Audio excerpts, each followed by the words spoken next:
Perkenalkan, nama saya Yoga Febrianto Ertonang dengan NIM 240304089.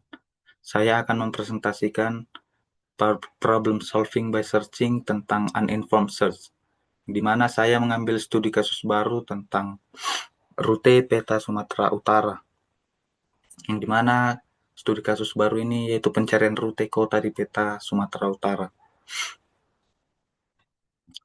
Kita masuk pada shell code pertama, yang dimana kita menambahkan peta Sumatera Utara yang kita representasikan sebagai dictionary atau adjacency list,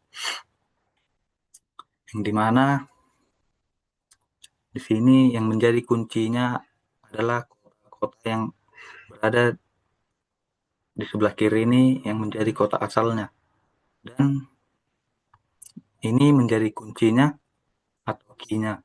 Kemudian kota yang di sebelah kanan ini adalah berisi nilainya atau list kota tetangga dari kota yang berada di sebelah kiri ini.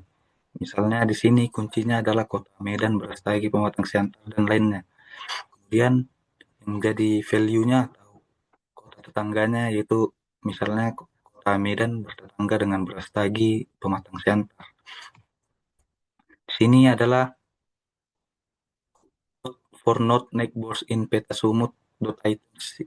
Kemudian print f node neighbors ini menjadi cetak graf untuk verifikasi.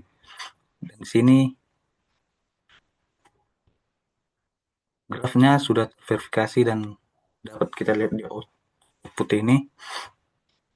Kemudian pada sel code kedua ini terdapat code from collection import the queue, yaitu untuk mengimpor double-ended queue adalah struktur data bawaan Python yang performanya sangat cepat dan efisien untuk membuat antrian queue. Dengan the queue mengambil antrian dari urutan paling depan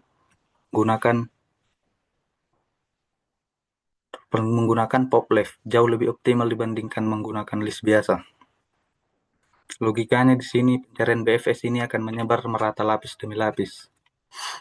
Kemudian ada cited ini untuk mencegah agar program kita tidak terjebak looping yang terus-menerus di kota yang sama.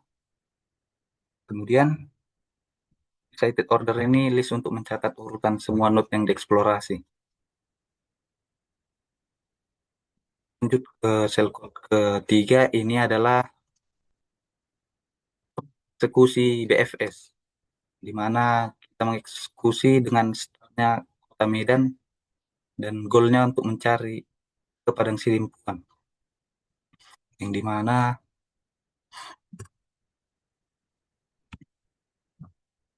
program akan mencetak urutan kunjungannya. Keunggulan utama BFS adalah jalur yang ditemukan dijamin merupakan jalur terpendek, karena ia selalu mencari jumlah transit yang paling sedikit terlebih dahulu. Di sini ketika kita eksekusi, maka dia akan mencari jalur rute terpendek menuju Padang Sidimpuan, yaitu Medan, Brastagi, kemudian ke Padang Sidimpuan. Kemudian pada sel code yang keempat ini merupakan implementasi algoritma DFS, mana sekarang kita bandingkan dengan DFS, berbeda dengan BFS. DFS tidak butuh modul tambahan, kita cukup menggunakan stack atau tumpukan dari list bawaan Python biasa.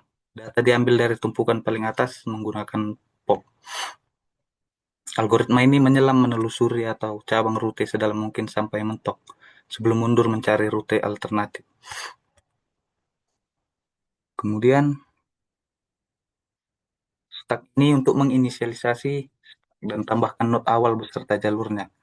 Kemudian code visited sama dengan kurung awal start node ini untuk set untuk melacak node yang sudah dikunjungi.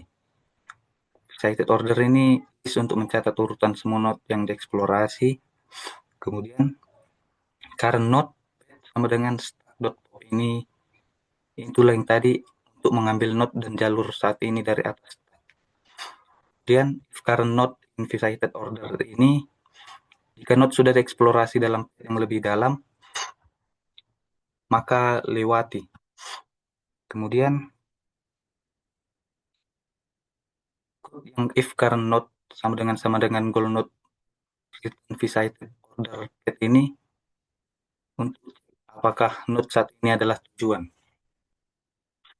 Dan fungsi tambahkan tangga yang belum dikunjungi ke stack adalah yang ini. Kemudian pada shell code yang ke-5 ini adalah eksekusi untuk DFS, yang dimana saat kita eksekusi DFS untuk rute yang sama, hasil urutan kunjungannya pasti berbeda dengan BFS.